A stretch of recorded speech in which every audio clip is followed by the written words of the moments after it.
Hi, it's Gadget UK here again, back with an awful lot of Archimedes systems. So these are two 3010 machines. We have another 3010 on the bottom, a 3000, a 3000. Some parts for 3000s here. You can see that these are partially complete. Power supplies, floppy drives, keyboards, shells. We've got several bits and pieces there.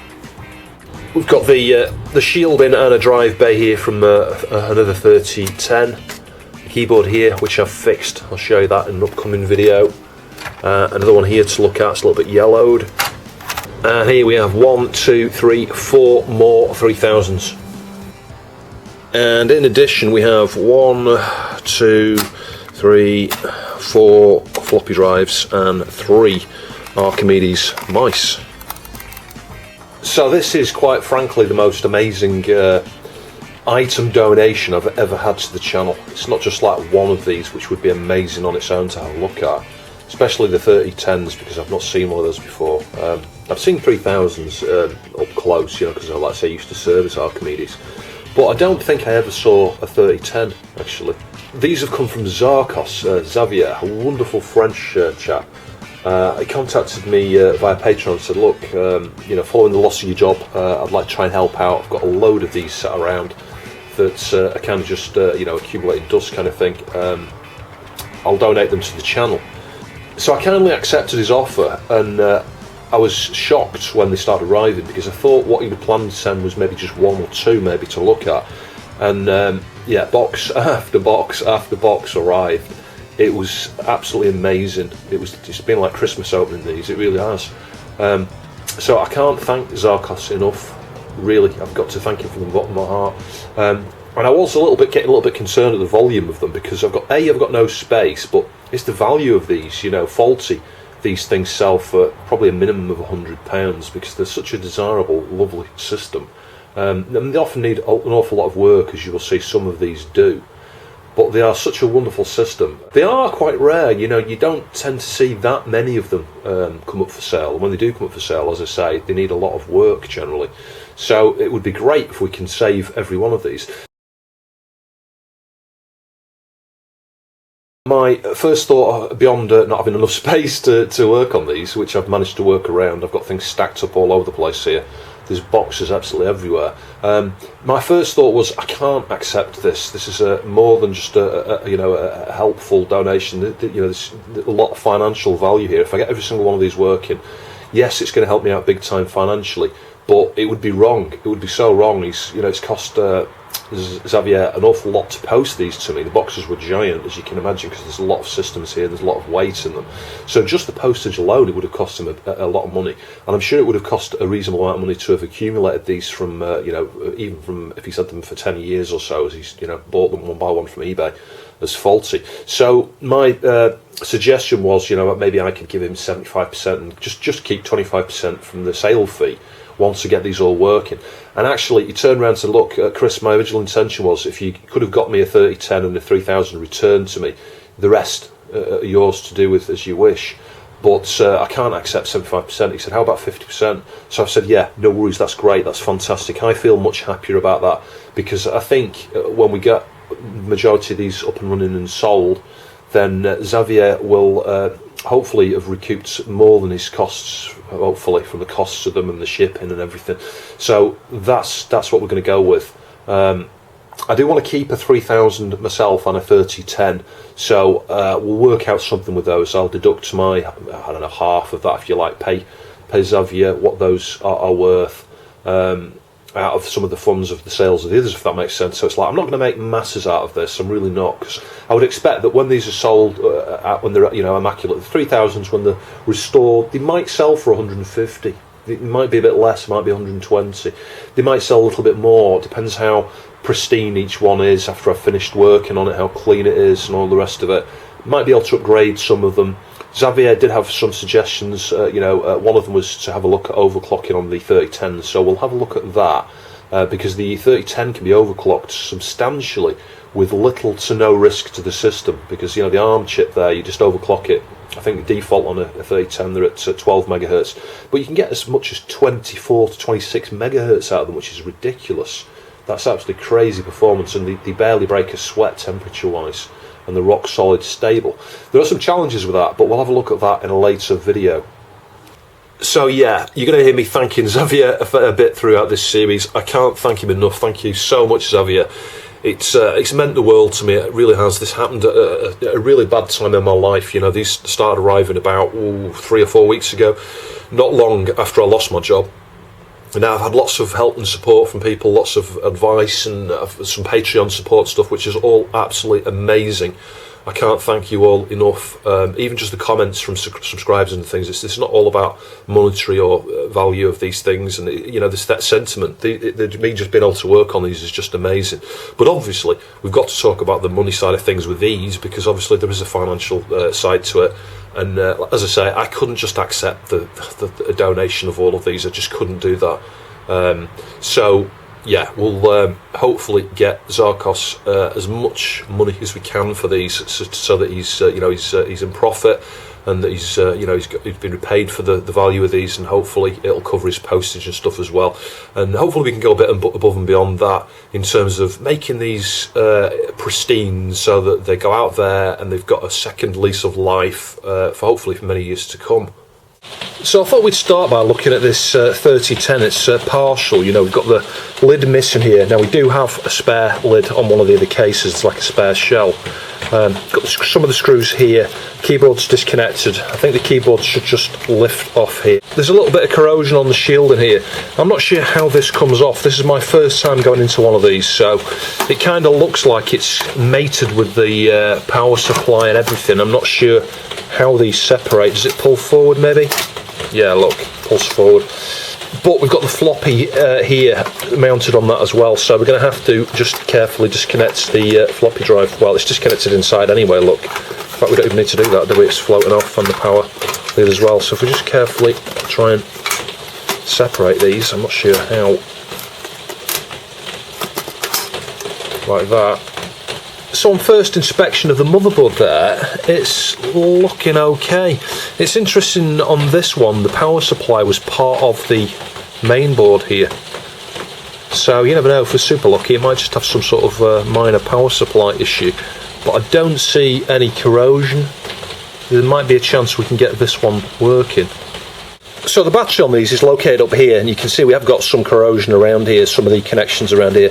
This cap has been sheared off, it's just held off on one side there, so there's some damage there. So I think before I even attempt to power this up, I'm going to remove the board now, and we'll clean up with some cotton buds, bit of vinegar, some IPA, use the fiberglass pen where required, and just inspect around that area there, maybe just inspect further afield as well, just to see what damage we can see. I mean, that cap's the obvious one that needs sorting out straight away, but yeah, we've got some connections around here that could be corroded.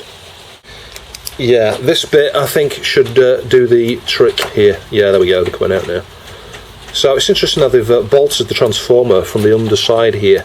The good thing with that is it gives stability, because that transformer's going to weigh a fair bit. I found a screw floating around inside there as well. So like the Amiga, you need to remove all these nuts here.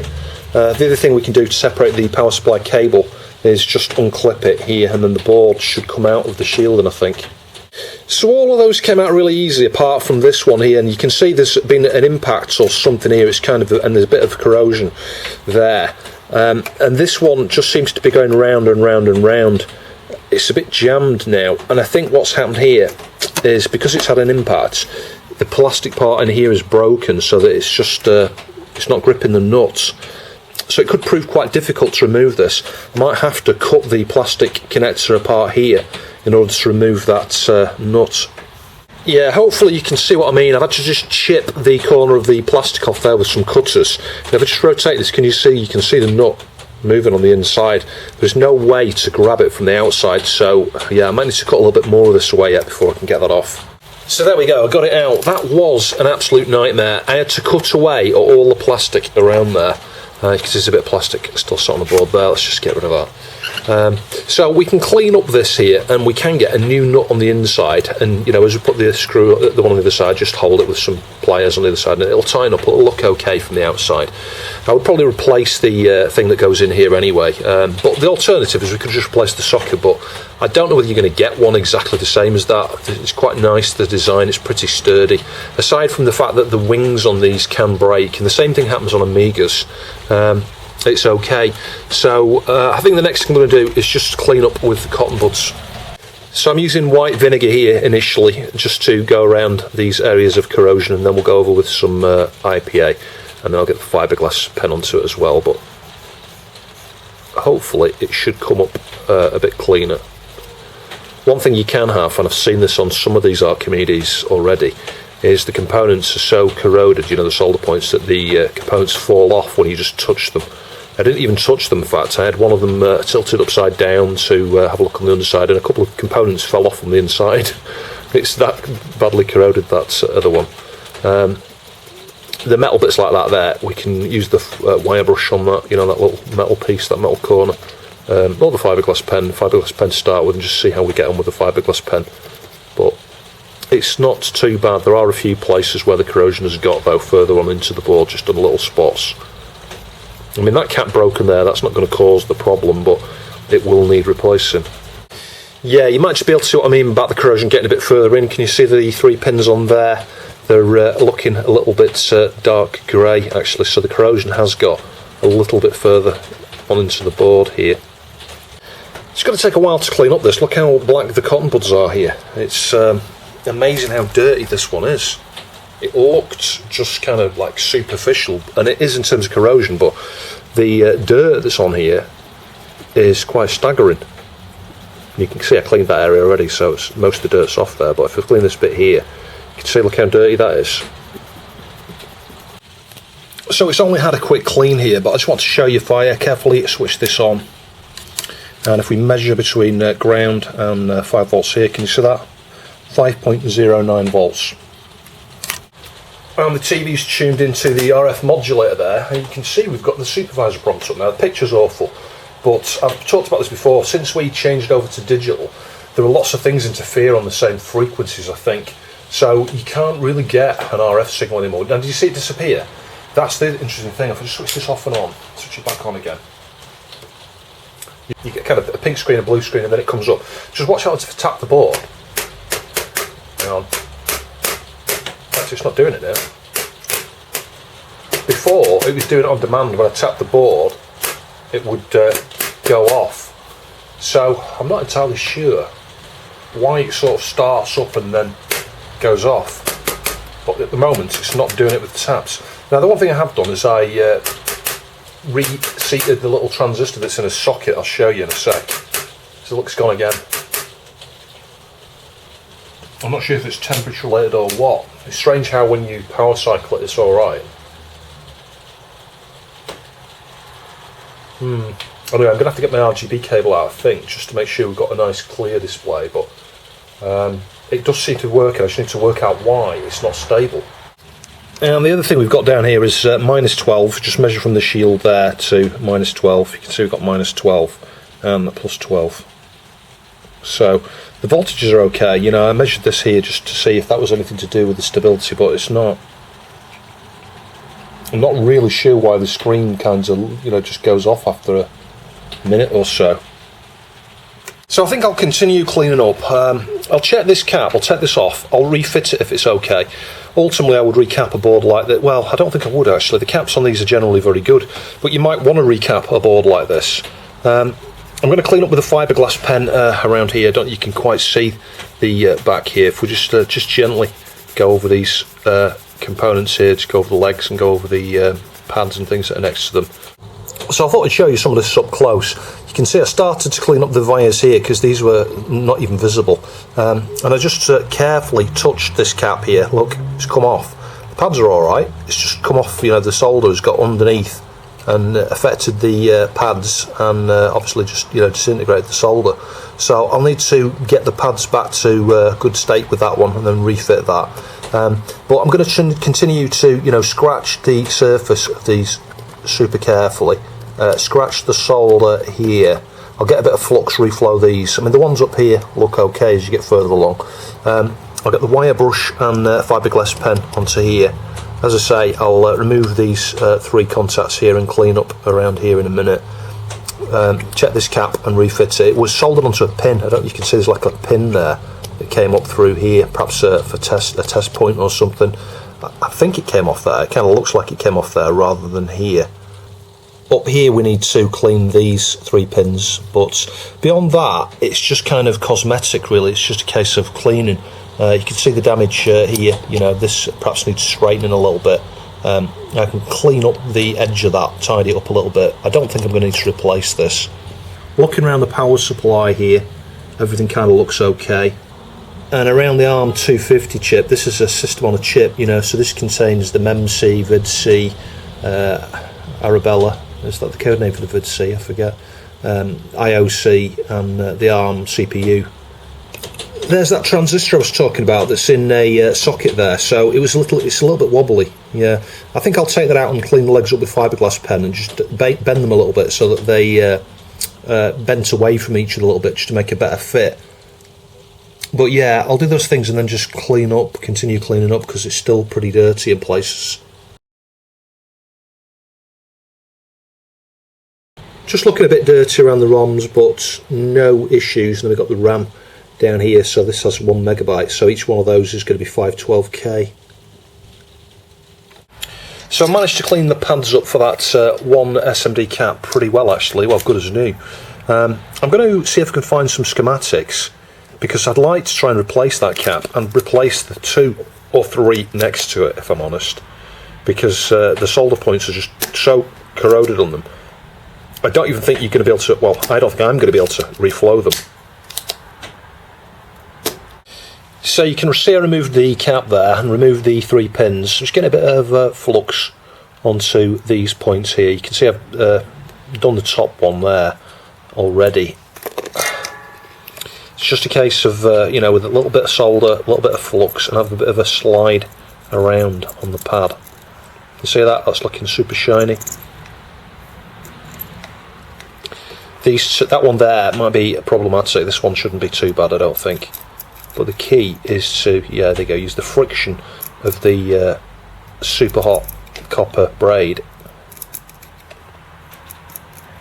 There you go. And they come up pretty good. I did the same thing with those 2 pads there. Can you see they look great? And the wire as well. So a few hours later, you can see the board is looking a lot cleaner. I've got that cap back on and marked up the top. I'm just going to reseat these ROM chips here. I don't expect these are going to be easy to remove, just because they've been in here for so long. But it's a good idea just to inspect these pins, see what they're like, and certainly reseat. It's coming out on one side. Just caught in this corner here, look, there we go. Yeah, so the pins are looking pretty good there actually. Yeah, I see no issues at all, and in here it looks okay. So I'll just carefully get that back into its socket. Yeah, they're a nice tight fit those, and they're not single wipe sockets, thank goodness. So I cleaned off the rust from around here with a fiberglass pen. Can you see? It's pretty much all gone. So that's pretty good. We need to do a similar thing over here on the video connector. So initially I'm just going to use the wire brush to flake off as much of that as I can. It's probably not going to come off with that. In fact, hardly any of it's coming off, look. So I will use the fiberglass pen on that in a sec. No, some of the greenness has come off there, look. We need to do the same with this here as well, just carefully.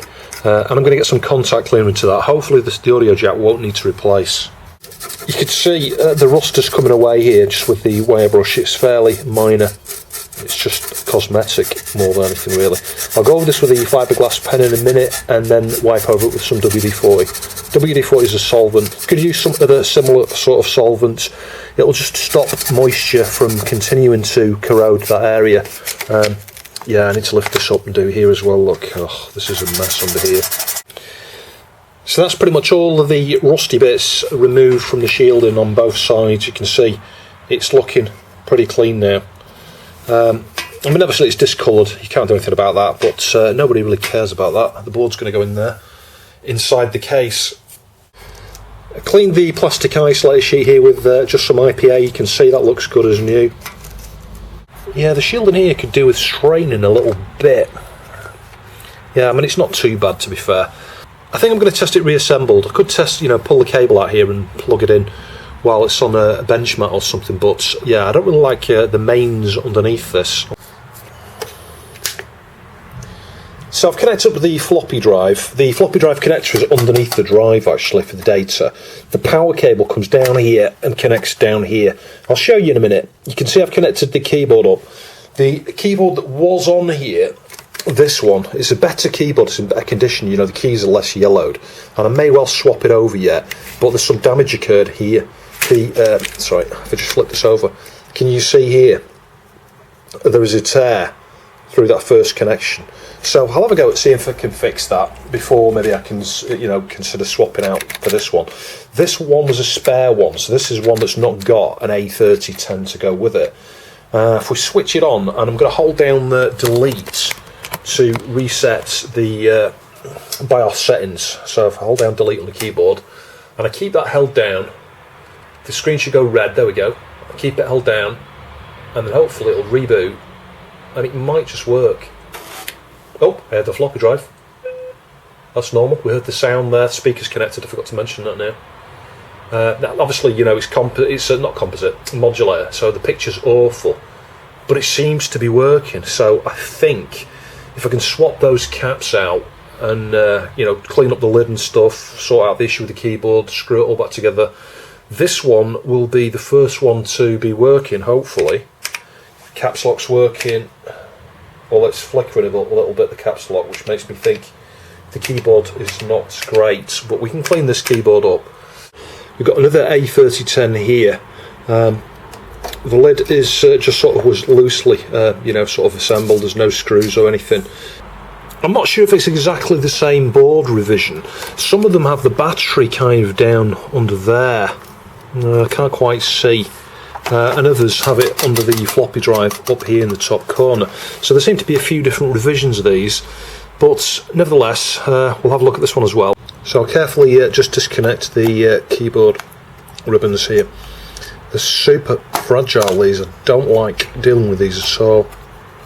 They're even harder to put in. So if we just carefully pull those out. And if we inspect them, yeah, they look okay. They kind of look almost good as new. Yeah, keyboard just then pulls out carefully. So I think sometimes there are screws down here holding the shielding on, but in this case they seem to be all missing. And I think we can just pull the shielding forward like this. And you have to do this on both sides. And it comes up and off, I think. And at that point the floppy drive, as you can see, is still connected down there. And over here. So if we just pull the power connector off, just lift that over there a little bit, and we should be able to carefully pull off the IDC connector there. It's a really weird angle. There we go. And the speaker is here as well. We're just kind of pulling that at a funny angle. But yeah, this is upgraded to an A3020 effectively. It's got, that was a bit loose there, a couple of memory modules here. That was really loose, that one. So this one's got RISC OS 3.0 instead of 3.11 like that last one. There's a little bit of corrosion on the pins there. And on this one, can you see, we've got some dull points up here. So just a little bit of moisture or something has got on there. The interesting thing is we've got the same thing we saw on that other one, which is a transistor in a little socket. That's really crazy. Why would you socket a transistor? Do those fail fairly regular or something? I don't know, it's a little bit strange to socket up a transistor, because you know you're going to get loose connections on that if you're not careful, especially with it only being 3 pins. So yeah, this one looks really super clean compared to the last one. I mean, it is very dirty, but I mean in terms of corrosion, I'm not really seeing any, you know. Up here it looks pretty much good as new. I think the battery's been removed before this one's leaked. We've got a little TikTok thing there that you get blowing in the wind. I'm not sure how that got in there. And we'll clean up with cotton buds and IPA. You've seen it all a million times before. I mean, you can see it is dirty again. Look, it's black. Because you also get to have a good inspection around the board while you're doing it. You're looking at the components, thinking, I wonder what this bit does, and then later I'll compare to the schematics and work out exactly what everything does. but at the same time you're also looking to see if you can see any damage that might not have been visible until you'd removed the dirt. These were well ahead of the time. They got an onboard compass, so you can tell which way north is. It's incredible. It's years ahead of its time. Yeah, before anybody posts down below, I am of course kidding. It's just so you can see where they mean in relation to the jumpers. You know, so the jumpers, some of them will say, you know, put it east, so you want it to the right, or some of them will say north or south, etc. So yeah, that's what that's for. So I haven't spent anywhere near as much time on this board. This board has only taken about 20 minutes to get it to this point so far. It's pretty clean. So there's this bit of corrosion here. I'm just going to gently go over this with a fiberglass pen and just see. It might just be some light oxidisation. Yeah, most of it's coming off there. There's a few pretty black pins, but the majority of them have cleaned up just with that little bit of friction. Hopefully you can see that. There's still a couple here, so I'll perhaps inspect and see if anything else is needed. Yeah, most of that's come off. You can still see it's looking a bit dull. I'm just going to clean with a little bit of vinegar, and then I'll have another go with the fiberglass pen. It just looks like normal moisture. I don't think it's anything from the battery. It's too far away, and there's nothing else in between that's got any kind of signs of corrosion, so I just think it's something that's leaked in somehow. So yeah, just cleaning up the pins on the ROM chip there.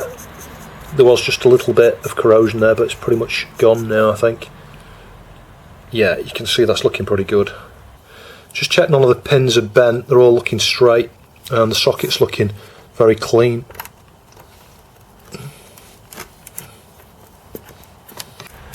The other thing you can do is if you can't get these off this side, try and desolder from the other side as well. Or instead, rather, not as well. It's nearly out of that. Yeah, you can see that leg there. If we just grab that there you go, it's come out, look. So again, I cleaned out the bottom shield and the plastic protective layer there, and we'll just get this back in. So I'll just give the base a wipe out. I mean, technically you could wash this in the sink, it might be a bit easier, but they're not too bad, these, and you can always just clean the inside and outside separately, you know, afterwards, and then I'll use plastic cleaner on the outside to make it come up like new. So I'll show you what's going on with this one. As you can see, it starts to boot normally, I think. Now, I don't know if you can see that, if I zoom you in. Yeah, can you see that? It's kind of like really fuzzy. I'm not sure why. But anyway, if I power it off again and hold down delete, that'll reset the CMOS settings, you know, BIOS settings, call them what you will. It's not worked actually.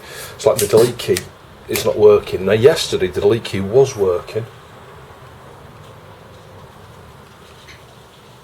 Yeah, so the keyboard is the issue with this one. So I mean, in terms of why the video's messed up, it's going to be the modulator needing recapping, but no one's going to use the modulator in this day and age anyway. And in fact, I had the idea on both these to remove this and just do a composite mod so the composite comes out of there instead. I mean, is it in? Yeah, I mean, it kind of looks raised on one side, so maybe it's not all the way in. Might just try reseating these and try it again. Yeah, so trying that again after a reseat, I think we've got it now. I'm holding delete down. Yeah, see that red border? So this one's working as well. I mean, again, the video's off, but you know what? We're not using an RGB lead. I'm going to go and get my RGB lead out in a minute. That's normal. We've got sound. The interesting thing is I could hear the sound through the TV as well, so the sound is going across the modulator okay. I'm not sure it is on the other one, or the other one might not have been tuned in right. But as you can see, I mean, other than the fact I'm using a crusty mouse here, it's working. It's all okay. Let's just go down to the bottom right here and press the middle button, I think, on the Acorn thing, and have a look at info. Let's see what version of ROM it's got on it. If I can move the mouse. 3.10. On the bottom row here, B's not working, N's not working, M's not. Oh, M's okay. Some of the direction arrows are not working. Like left, up and right are working. Down's working. Left isn't. Unless it's just the key that needs, you know, the actual membrane part there needs a clean. I don't know. So yeah, some are working, others aren't. Let's try the number pad. Yeah, it's like the num lock's not lighting up. Some of the keys are working there. 1, 2, 3 isn't. So looks like we've got 2 or 3, well 3 but bad membranes here for these A3010s. So this is certainly going to be fun. Not a screw in sight on these. It looks like they're just completely clipped together, so it's going to be a case of trying to separate the metal part and lifting these little clips over. The best place to start, I would suggest, is going to be on an end like this, you know, on the very edge. So I need to somehow bend this clip back and lift the metal. Can you see that? I've managed it. And then I need to hold it and do the same for all of the ones around this area. You can see they're just wanting to clip back in. So yeah, going to be difficult. So what I would say is if you start with one here and then you do this one's easier, that one then easy, that one's then easy, and as they go underneath the metal, as you can see these ones have, it makes doing the ones that are next to them easier. So like if we do this bottom one here, look, that one's gone straight out, that one there's gone straight out. So the more of these you do, the easier it becomes. It's just the first one or two on the very edges that are a bit more challenging. You can see those have gone through, so we'll do these ones. Don't like pressing these like this, but it's the exact way you've got to get inside these, unfortunately. None of them are broken off yet. That was actually pretty easy, and you know what? I think this is a really good move. This was a good move by Acorn, because when you compare to like an Amiga keyboard or something like that, those are painful to take to pieces because of the number of screws. But as you can see, we're in there now, and there's our membrane, so I can just carefully lift this up and inspect it. So it looks like we've got little springs under here. You can see these, each one's got like a little spring thing. It's really weird how those work actually. It's like the spring is the thing that makes the contact with the underneath there. But anyway, that's all good because that can't fall to pieces, I don't think. So the other thing I've just been doing here is just cleaning the contacts on these LEDs and stuff. I think they're all LEDs. They might be. Yeah, they are. They're all LEDs with the fiberglass pen. I've thoroughly inspected this, and you know what? I don't see any faults with it. I think the issue, I mean, there is a mark here. Can you see that? It's like a little ripple, but it is just a ripple. I think the connectivity's there. I think the issue with this is the ends of the carbonised, you know, conductive traces here. I think they're worn off. So I've ordered some conductive paint. I don't know whether it's going to do the job. I've used this stuff in the past here, this nickel conductive pen. It comes from Circuit Works. There's another company, Chemtronics, they make it, but it's super expensive. I got this pen about, I don't know, 8, 9, 10 years ago, and it was about £30 from the States, and I looked on eBay to replace it, and they haven't changed. It's like 20 to 30 quid. By the time you've got, you know, customs, import fee, postage, you're looking at 30 quid or more to import one of those. So anyway, I've ordered some stuff from the UK that's about £7 or £8. We'll come back to that later in this video when that arrives, and I'll have a go at just trying that. The other thing you can do sometimes is just trim off a millimetre from the bottom of these and try and push it in, but you know what, these are super tight to start with. I'll have a look, but there might not be much distance to accommodate that. So yeah, anyway, I'll reassemble this now. We'll connect it back up, just see if it's any better, but I doubt it. So I cleaned that, by the way. We just used a bit of IPA and paper towel. You can see, I'll show you the rag. Look, you see it was pretty dirty on both sides, that membrane. But that won't be the issue. Now the key here is trying to work out which way this goes back on, and I think it goes that way on actually. Just looking at the clips. Yeah. So just carefully seat it over there. And then we need to do the opposite thing, you know, we're doing it in reverse here. Just clip down one clip, another clip, another clip, and just work our way down and across like that. So I've had a few thoughts. I think the first thing I'm going to do, I've just measured these up, and there is a millimetre or two you could trim off these. So I am going to trim just a millimetre or half a millimetre off the bottom, which means that the top of these will make a nearer connection to the connector, if that makes sense. I think so, yeah, because there's a lot exposed. I can see there's quite a lot exposed, more on this one than this one here. You know, you've got that much exposed there, so you could in theory just trim that down a little bit. And I'll do these in two phases. I'll do this one first just by a little bit. Yeah, it should be alright, and we'll leave this one because I think that one looks better. That one looks okay, that bottom one. The other thing you could do, and I've been wanting to try it for a while, copper tape. I could use some copper tape and I could stick it onto this side first, yeah, a little sliver just as thick as these traces here. So stick it on the underside, pull it over here. Before I stick it down, double back it on itself. So what I mean is, it's kind of, it'll be like a piece here that it's got copper to connect with the carbon part, but copper on the other side as well. Does that make sense? You've kind of folded it. So you pull it up here, you fold it under itself, and then stick it flat down. And then if you do that for each one of them, and then over the top, you stick something, clamp something maybe to hold them so that they can't move around. And then when you push it in, you've got nice copper edges making a connection there. And I think because it's doubled up, it'll make a connection with the carbon on the underside as well. So that might be a nice long-lasting way of making these more robust. I'll have a go at that on one of the others, but on this one, as I say, I'm going to start by just trimming this piece down here, just by maybe 0.5 millimetre or something. So I've cut that amount off each, hardly anything there. You can see one was a bit uneven, but you know what, it was just the tip we needed to remove. But that has done it. I've pressed 1, 2, 3 on the number pads, 4, 5, 6, 7, 8, 9. Those are all working. They weren't working before. Caps lock is working. It's going off and on. That wasn't working. And the bottom row here is also working. Spacebar is working. That wasn't working. So I think that solved it. Let's just try the top row. We'll try the numbers in a sec. Yep, all fantastic. That's great.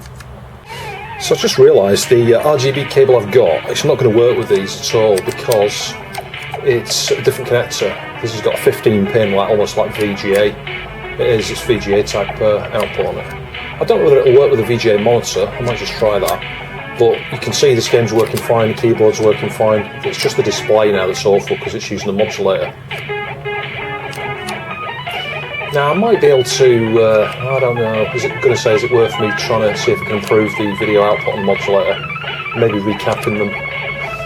But I think it's better off being swapped out with a composite port. So over to the other one. This one's not reading discs at the moment. It's missing a button for the eject. So I need to swap the drive out on this one anyway. It says on there Newton St John's. I'm guessing that's the school this originally belonged to. It's making a funny noise. I'll let you listen to this. Can you hear that? It's not sitting in there right, I think. I think that's the problem. So we'll eject that. I'm going to carefully disconnect this one now and have a look inside this drive. Maybe even swap this drive out because there are a few drives that came with this actually. Yeah, we've got a drive here on this spare assembly that he sent with it as well. So, and this one's got a button. So I'm going to remove this one, but we'll get both these drives working, I think. The one thing I would say is disconnect the mains while you're dealing with the shielding because I don't know if you can see, just down here you've got the fuse in this corner here, and obviously when you're trying to pull this off and on, the last thing you want to do is connect to the fuse there. I mean, it might probably go through the switch first of all, but still. Is this a different type to that other one? No, it's not. Yeah, but the last thing you want to do is be having to deal with this while the mains is connected in case you accidentally short it. So we're not straight over this side here. I've just borrowed the whole piece of shielding with this one because it's got the drive already on. But we've got that other drive, you know, so this is a replacement. We've got the other drive we can just easily swap out on top in a minute. Yeah, having swapped the drive out, you can see that this other one works. I'll clean them all up and service them all. See if we can start that. I'm not sure if the keyboard is working properly on this Archimedes. It perhaps needs a bit of trimming off the connector again on this one.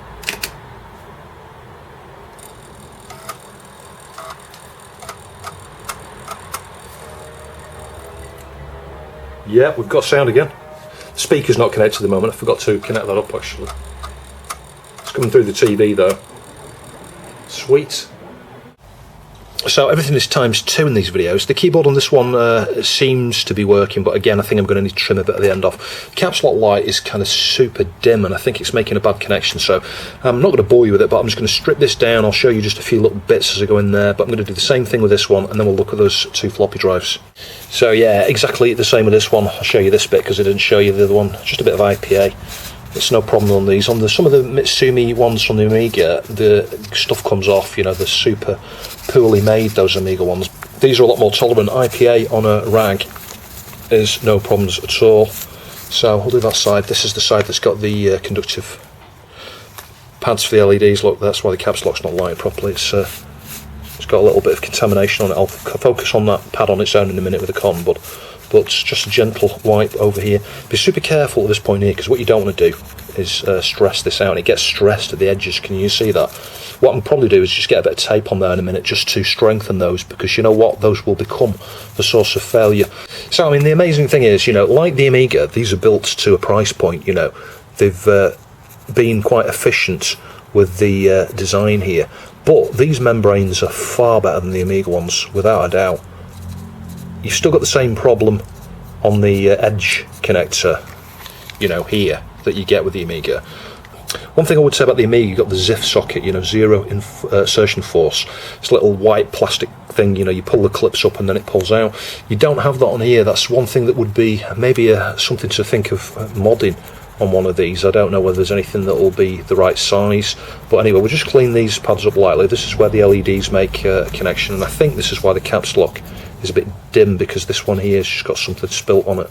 I don't know what, something's leaked through from the other side. You want to rub them very lightly, because can you see you get a bit of black stuff coming off there? You don't want to rub it all off, you just want to even the surface. So that's the keyboard done. It was super easy to get that keyboard back together. I do enjoy taking them apart on these, because it's a 2-minute job as opposed to, you know, a 20-minute job on an ST or Amiga.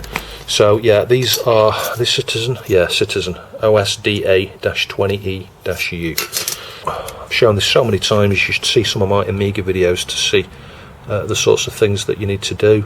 Just inspecting it to see if we can see any electrolytic, you know, caps, through hole or SMD parts, and I don't really see any actually. There's probably some on the underside of this board here. So just carefully lifting the top head there. You can move that head quite a long way actually on this drive. So let's now clean the top head. Can't put as much pressure on that one just because of the angle I can if I press down with my finger. Maybe there is something else wrong with this drive, because it was kind of sounding like a mechanical fault, if I'm honest, you know, the noise it was making.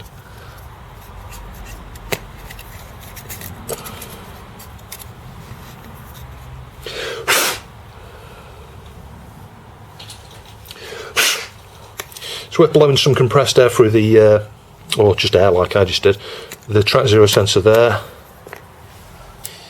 and we'll get some of this Molykote on there. Yeah, a few people corrected me, I keep calling it Molykote, but it's Molykote, K-O-T-E.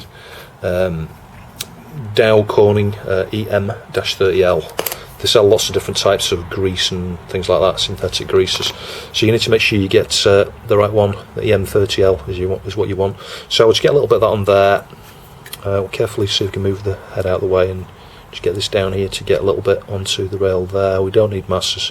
It'll get distributed when the head moves around. Did I just get some on the end of the head there? Yeah, I did. Now there's a few different options. You can just use a screwdriver here to carefully try and rotate this bar here like this. You can see the grease will kind of get distributed by the movement there. We could then just add a little bit more grease up the other end, so we'll just do that. We'll just add some up here like that. So yeah, I mean, the only other thing you might want to do is get some contact cleaner into the switches. Can you see the switch there? There might be one over here. Yeah, there's two over here, look, you see that down there as well. Contact cleaner into those. That's pretty much it. So I think we'll put the lid back on that one. I'll do the same to the other one. I'll go and test them both. So I did exactly the same things to this one. I've cleaned the front here. You can see it's kind of a little bit yellowed here, so you could retro-bright that. The one thing I'd show about retro-bright, I can show you that in a minute, I retro-brighted an Archimedes mouse in an earlier video, and it's gone yellow again. The reason it's gone yellow is because it was put in a dark, completely dark, light-free room. I found that if you put a retro-brighted item into a dark, completely light-free environment, within a month or two, it yellows again on its own. So it seems to be lack of light, not ultraviolet light. With UV light, it doesn't seem to happen. So yeah, that's interesting. Anyway, we've done that now, so let's go test those two drives. And there's the mouse I was talking about. Can you see it's gone yellow again? And that's from being put in a dark room. If that was left in sunlight, it wouldn't have done that, I'm sure. So this is the drive that wasn't working. Obviously it's missing an eject button. Yeah, I'm not sure if it's a mechanical issue, because that disc doesn't feel very well settled in there. Yeah, it's making a funny noise, can you hear that? I think the disc is not going into the drive properly. Yeah, just holding the drive upwards, I'll show you. You can see, you can get into it. Let's load Pac-Mania. Yeah, so I'm just holding it like that, and I made sure that this was pressed right in. So I think this one, it's the mechanical part, needs a bit of lubrication on the sides of it, where the you know, the mechanism, as you put the disc in, it kind of slides down a little bit or something. That's what it is. Let's press 1. I think the keyboard issue's resolved now as well from cleaning up the LED contacts. It was the caps lock on this one wasn't working, and I think it's now working. See if we can start that. Sweet. Yeah, see the caps lock here. Look, it's lighting now. It wasn't before. I think the it was the same on the other one. The contacts on the LED just kind of get a bit tarnished. So having cleaned the PCB part, you know, on the, not really PCB, the membrane part, you know, the contacts there, and cleaning up the legs on the LED, it's working good as new. One thing I will show, if I just switch it off and on, can you hear it? Yeah, if I start reading again, you'll hear it's kind of making a rattly sort of noise when it spins the disc there. It's like, I think the main spindle motor needs a bit of lubrication or something on it, which is unusual. I've never had a drive need that. Well, not in a long while. Let's listen. Can you hear it? That's got to be the spindle motor. Oh, maybe it's because it's not screwed in. Let's just try that again. It's alright now. I can still hear a rattling. I think some oil needs to go into, I don't know how you do it, you perhaps have to unscrew this and try and get some oil into the motor that drives this, I think. And I think it's coming from there. Can you see there's like a ball bearing on the top? It's like yeah, a bearing. Let's just get a tiny, tiny, tiny, tiny drip of oil on there. I mean, like literally a drip like that. Next to nothing. Just spin that around a few times.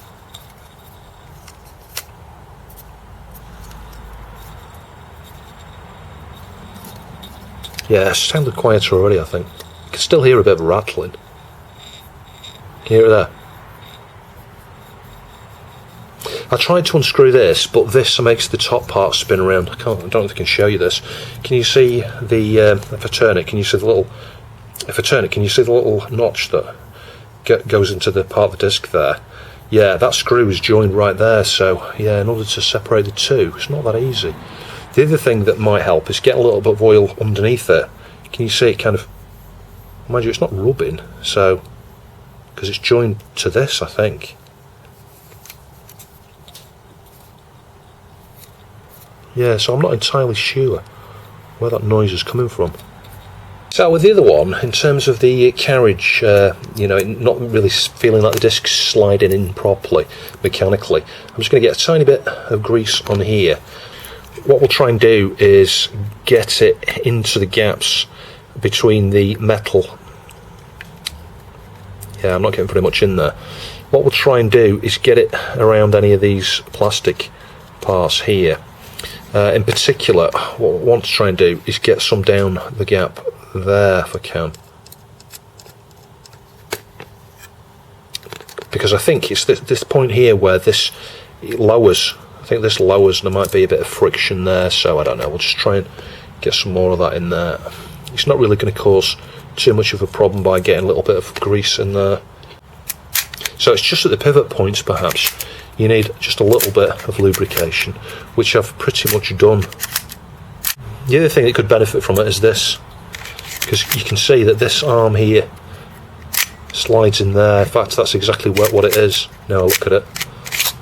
Yeah, so we've got a little bit more here, and I'm going to get some, see it on here, like this, because it's making a connection with that metal part there. Let's just get a bit more. So I've done the same thing to both of these drives. Can you see we added a bit of grease here? If I just put a disc in, I also added a bit of grease under here. Can you see that smear? Just there on the metal, and a little bit of grease there. And the result is, it almost throws the disc out, you know, as it should do. Because what was happening before, the disc, you know, you eject it and the disc was kind of like here. It just felt like it wasn't, you know, this mechanism wasn't moving back all the way. Now it's literally flinging the disc out. That's how it should be. And this one is exactly the same. And I've swapped the flaps because I'm going to try and keep this one myself if I can. This one's got the yellowed flap on there, so that this one's not too bad. Anyway, you can see that's working there as well. You know, there's a smear there, a little bit here, not a lot. And it's flinging the disc out, no worries. So the next thing I'm going to do to these is a composite video mod, because no one uses the modular anymore. I've checked with Zarchos, he's happy for me to do that, and I don't think it's been done before on an Archimedes.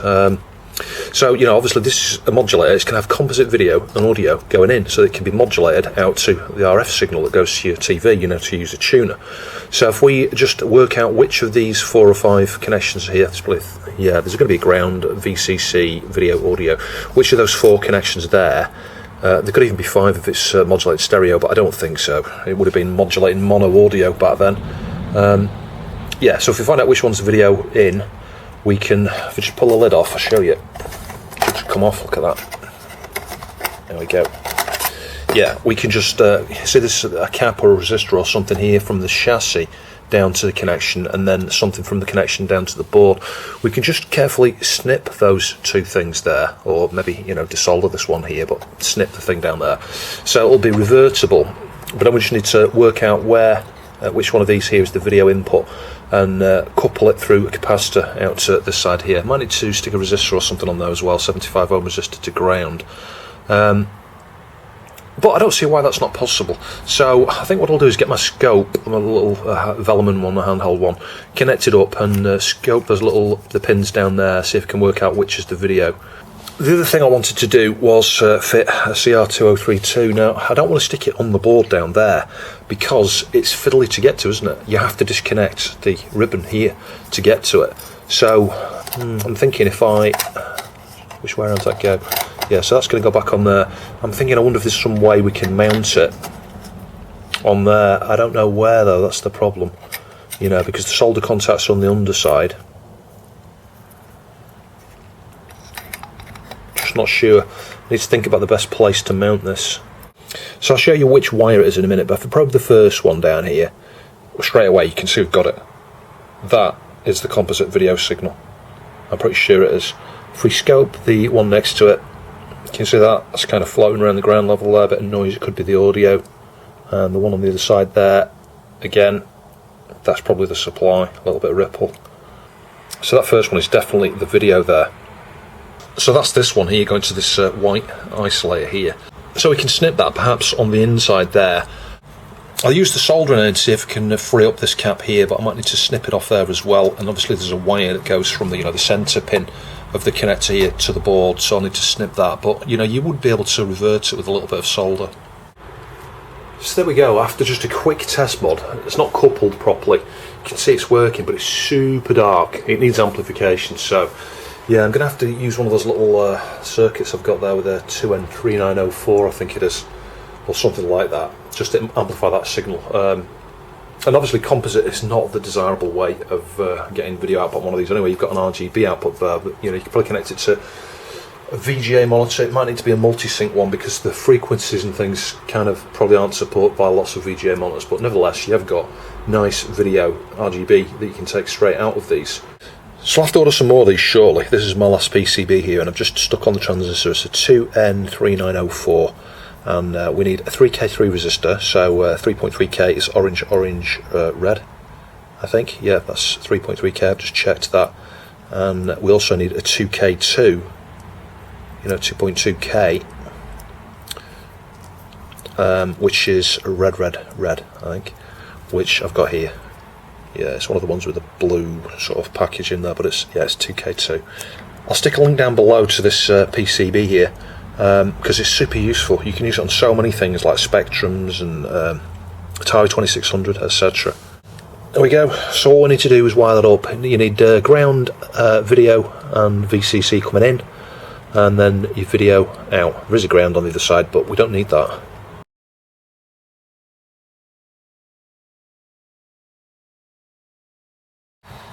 So there we go, that's our little mod board. Fits into the gap quite nicely. You've got the VCC, the red wire.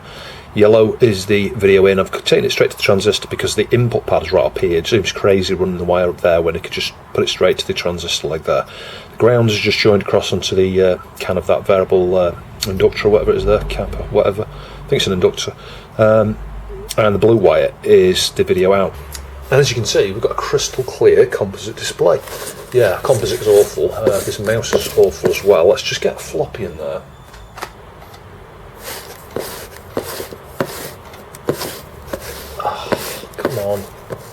And if we launch Pac-Mania, I mean, you can see the shimmer there from the colour burst signals. You know, it's not great, it's composite, but what do you expect?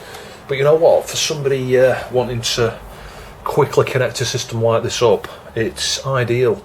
Bear in mind, not all graphics modes are probably going to work very well over composite, I wouldn't think. So we've got sound through the speaker. At the moment, I've not got sound wired up through the back, but we can, just with a little adapter to 3.5mm socket, connect up with the two phono leads for that as well. Sweet. Doesn't look bad actually for composite. It's probably as good as you could expect. So I had to bring part 1 to an end at this point because there's just so much footage. It's ridiculous. It's probably going to be 3 parts, I would think, this. There's a third A3010 that you've not seen yet. That's coming up with a red screen. That's covered in part 2. Part 2 will go up for my Patrons just following part 1, actually. I'm editing these videos today. So part 2 will be up for Patrons hopefully by the end of the day, as well as you know, this part 1. There's still a number of issues that haven't been identified or spotted in this video that I cover in the next video, and we finish Composite Mod in the other one and do a CR-2032 mod, but there are 1 or 2 faults and things yet that haven't been you know, shown in this video. So special thanks to Xavier, Zarchos. I'll stick a link to his channel below. I can't thank you enough, my friend. I'm very appreciative of you sending these. I know it must have cost you an awful lot of money to post these. Hopefully we'll get you some money back as these start to sell on eBay later. If you would like to support the channel via Patreon, just for $1 a month, please check the link down below. Thank you very much for watching, and I'll catch you in the next video.